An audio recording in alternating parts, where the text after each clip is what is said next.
Welcome to JH. Today, we'll show you how to reset your Anker power bank.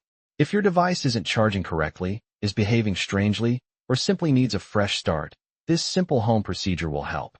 Before starting, ensure you have your Anker battery and a USB cable, specifically a Type A to Type C version.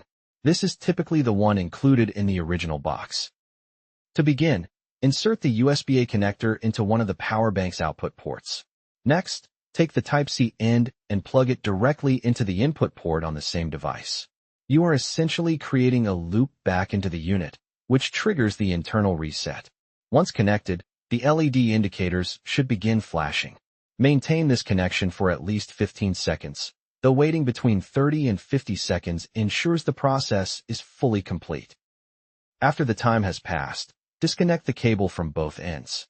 If the blinking stops, the reset was successful. Finally, verify the fix by charging a phone or pressing the power button to check the status. If it functions normally and everything looks correct, you are all set.